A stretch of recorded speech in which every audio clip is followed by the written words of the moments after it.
लाडक्या बहिणीसाठी ही आनंदाची बातमी आहे। लाडक्या बहिणींनो, बँकेचा SMS आता तपासा।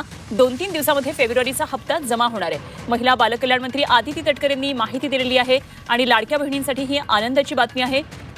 तर 2 ते 3 दिवसांमध्ये फेब्रुवारीचा हप्ता जमा होणार आहे आणि त्यामुळे बॅलन्स चेक करा, असं आदिती तटकरे यांनी या संदर्भातली माहिती दिली। महायुतीची महत्वाकांक्षी योजने असलेल्या लाडकी बहिणी योजनेचा हप्ता 1500 रुपयावरून 2100 रुपये करण्याची घोषणा झाली। मात्र हे वाढीव पैसे कधीपासून मिळणार आहेत त्याचा देखील आढावा घेऊया या स्पेशल रिपोर्टमध्ये। अखेर माझ्यासारख्या अनेक महिलांची प्रतीक्षा संपली आहे आणि लाडक्या बहिणींना आता प्रत्यक्षात पैसे वाटप होण्यास सुरुवात झाली आहे। ही बातमी खरंच मनाला आनंद देणारी आहे, कारण तब्बल 15 जिल्ह्यांमध्ये आजपासून पैसे जमा होऊ लागले आहेत। जर तुम्ही या 15 जिल्ह्यांपैकी कोणत्याही जिल्ह्यात राहत असाल तर तुमच्या खात्यातही रक्कम आलेली असण्याची शक्यता खूप जास्त आहे। आता मी तुम्हाला सविस्तर सांगते की कोणकोणत्या जिल्ह्यांमध्ये पैसे जमा झाले आहेत, किती रक्कम मिळाली आहे आणि कोणाला 2100 रुपये मिळाले तर कोणाला 4200 रुपये मिळाले याची पूर्ण माहिती।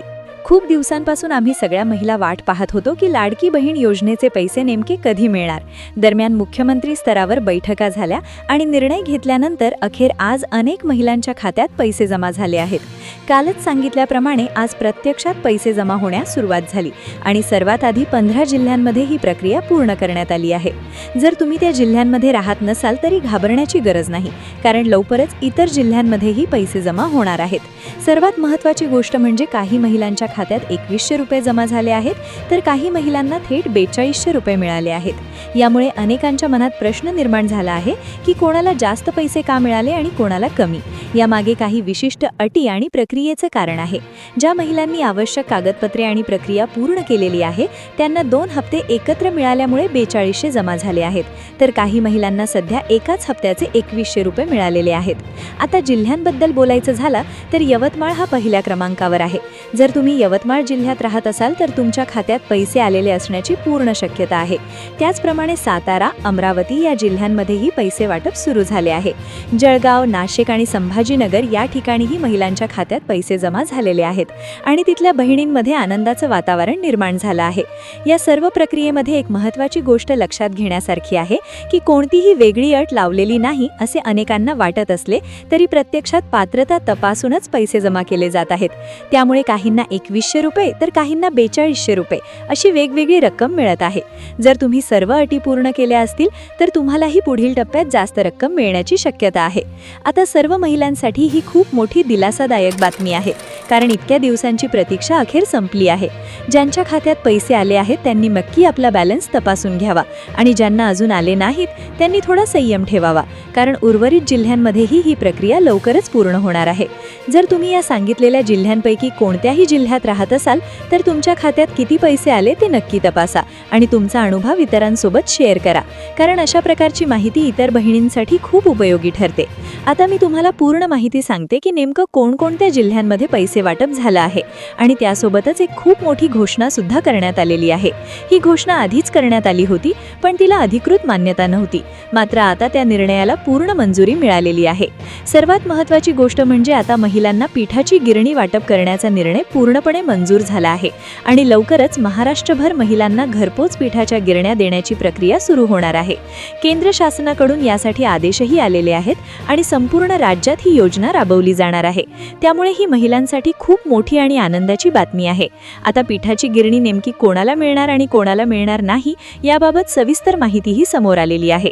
ज्या महिलांनी आधीच पीठाच्या गिरणीसाठी फॉर्म भरलेला आहे त्यांना काहीच करायची गरज नाही, कारण त्यांच्याकडे आधीच सर्व माहिती उपलब्ध आहे आणि त्यांना थेट घरपोच गिरणी दिली जाणार आहे। जर एखाद्या महिलेने अजून फॉर्म भरलेला नसेल तर तिला फक्त 2 महत्त्वाची कागदपत्रे जमा करावी लागणार आहेत, कारण लाडकी बहीण योजनेमुळे सरकारकडे आधीच बहुतेक माहिती उपलब्ध आहे, त्यामुळे अतिरिक्त कागदपत्रांची गरज नाही। पहिलं कागदपत्र म्हणजे तुमच्या घराचं लाईट बिल आणि दुसरं म्हणजे घराचा 7/12। ही 2 कागदपत्रे जोडून तुम्ही सहजपणे अर्ज करू शकता। यासाठी लवकरच ऑनलाईन पोर्टल सुरू करण्यात येणार आहे किंवा काही ठिकाणी सुरू झालेला आहे। त्या पोर्टलवर पोर्टलवर जाऊन तुम्हाला फॉर्म भरताना ही 2 कागदपत्रे आणि एक पासपोर्ट साईज फोटो अपलोड करावा लागणार आहे. जर तुम्हाला स्वतःला ऑनलाईन अर्ज करता येत नसेल तर तुम्ही तुमच्या जवळच्या सेतू केंद्रात जाऊन हा फॉर्म भरू शकता. तिथले ऑपरेटर तुमचं पूर्ण काम करून देतील. फक्त तुम्ही आवश्यक कागदपत्रे घेऊन जाणं गरजेचं आहे.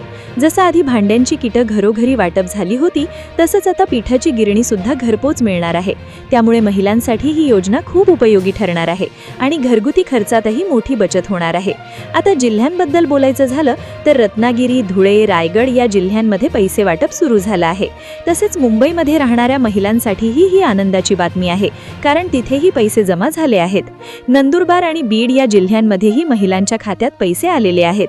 त्याचप्रमाणे जळगाव, नाशिक आणि संभाजीनगर या ठिकाणीही पैसे जमा झालेले दिसून येत आहेत.